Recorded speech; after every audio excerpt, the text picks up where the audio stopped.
اللہ رب العزت قسم کھا کے ارشاد فرماتے ہیں، میری عزت کی قسم، میرے جلال کی قسم، میں جس بندے کی مغفرت کرنا چاہتا ہوں اس کو اس وقت تک نہیں اٹھاتا جب تک کہ اس کے بدن کو بیمار کر کے، اس کے رزق میں تنگی کر کے اس کے گناہوں کو معاف نہ کر دوں۔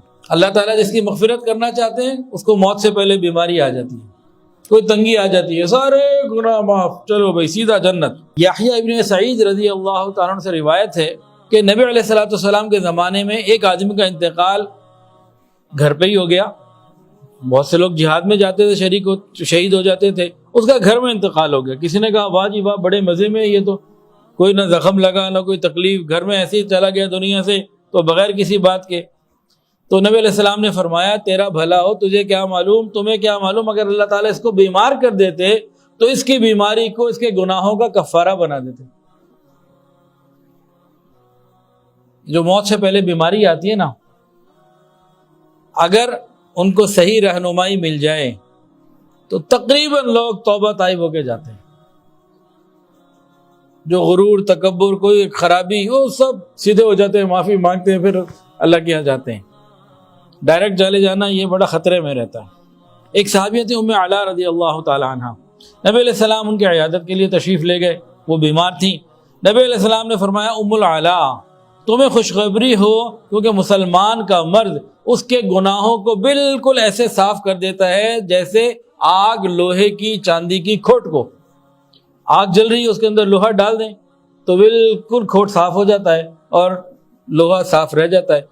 تو انسان جب بیمار ہوا، کھوٹ بیماریاں اور کھوٹ اور گناہوں کے اثرات نکلے، پاک اور صاف ہو گیا۔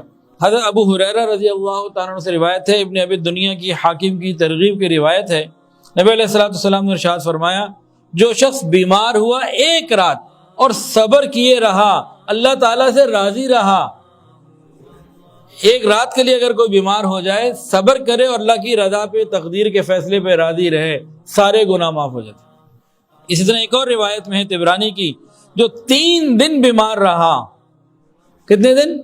3 دن بیمار رہا، وہ اپنے گناہوں سے ایسے پاک ہو جاتا ہے جیسے اس دن پاک تھا جب ماں کے پیٹ سے آیا تھا۔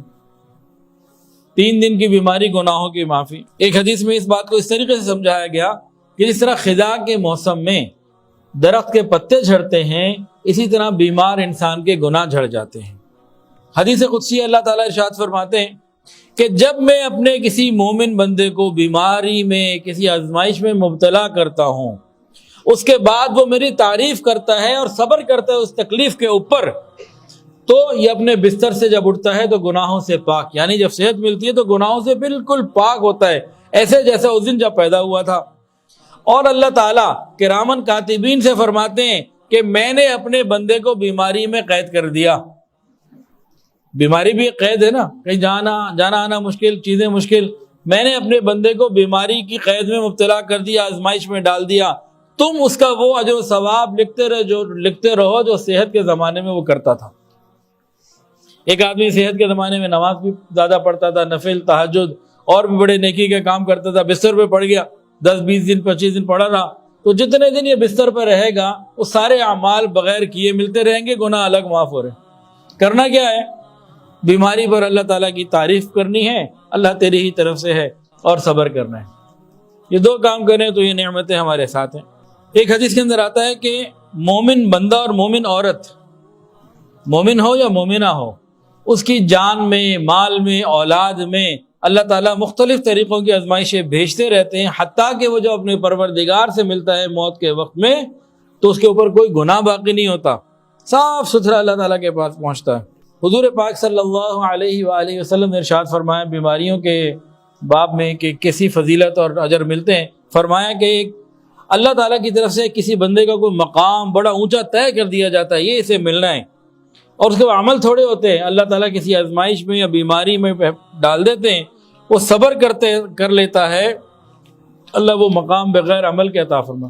ایک اور حدیث کے اندر آتا ہے جب کوئی مسلمان جسمانی بیماری میں مبتلا ہو جائے، اللہ تعالیٰ نیکی لکھنے والے فرشتے کو کہتے ہیں تم اس کے سارے اعمال جو نیک تھے لکھتے رہو، کر نہیں رہا لیکن لکھتے رہو، بیماری سے میں نے کیا ہے نا، تو اب یہ اس کو ایکسٹرا جو ہے نا وہ بونس مل رہا ہے، یہ بیمار ہے، سارے اعمال لکھتے رہو، اور گناہ وہ کر نہیں سک رہا ہوتا، بستر پہ لیٹا ہوتا، پچھلے گناہ الگ سے معاف ہو رہے ہوتے ہیں، وہ الگ سے چیز مل جاتی ہے۔ اور اگر اس بیماری سے شفا مل جائے تو سارے گناہ معاف ہو جاتے ہیں، اگر اس بیماری میں انتقال ہو جائے تو اللہ تعالیٰ مغفرت فرما دیتے ہیں۔ کہ جب انسان بیمار ہوتا ہے اللہ تعالیٰ بائیں طرف لیفٹ سائڈ والے کو کہتے ہیں کہ اب اس کے گناہ نہ لکھنا، اس کو نرمی دے دی جاتی ہے۔ اسی طرح ایک حدیث کے اندر آتا ہے کہ بیمار آدمی کے نیک اعمال مزید 10 گنا بڑھا کے لکھے جاتے ہیں اور گناہوں کو روک دیا جاتا ہے لکھنے سے۔ بعض مرتبہ انسان بیماری کی وجہ سے کسی سفر پہ، نیکی کے سفر پہ نہیں جا سکتا، جہاد کا سفر ہے، تبلیغ کا سفر ہے، دین کی دعوت کا، محنت کا سفر ہے، کوئی بھی ایسا سفر جو خیر کے لیے ہے، دین کے لیے ہے، تو صحت مند چلے جاتے ہیں، بیمار رہ جاتے ہیں، ایسا اب بھی ہوتا ہے۔ تو جو پیچھے رہ جانے والے ہیں نا، کیا ان کا مقام ہے؟ ذرا سنیے۔ نبی علیہ الصلوۃ والسلام تبوک سے واپس آ رہے تھے، آپ نے فرمایا کہ کچھ لوگ مدینہ میں پیچھے رہ گئے ہیں، راستے کی جس گھاٹی اور وادی سے ہم گزرے وہ ہمارے ساتھ ساتھ رہے، حالانکہ وہ تو ساتھ نہیں تھے۔ تو کسی نے پوچھا یا رسول اللہ وہ ہمارے ساتھ کیسے شریک ہے؟ وہ تو مدینہ میں ہی ہیں، وہ تو آئے نہیں، آپ کیسے ان کو شریک فرما رہے ہیں؟ فرمایا کہ وہ آنا چاہتے تھے، ہمارے ساتھ نکلنا چاہتے تھے، لیکن بیماری نے ان کو روک دیا، نہیں آ سکے۔ نیت تھی ان کی، اگر وہ صحت مند ہوتے تو ضرور چلتے، لیکن بیماری ایک وجہ بن گئی، نہیں آ سکے، لیکن وہ گویا ہمارے ساتھ ہی ہیں۔ اللہ اتنے مہربان ہیں، اتنے کریم، اتنے مہربان ہیں۔ ویڈیو کے نیچے سبسکرائب کے بٹن پہ کلک کریں، بیل کے آئیکن پہ کلک کیجئے تاکہ ہر نئی ویڈیو کی نوٹیفیکیشن آپ کو مل جائے۔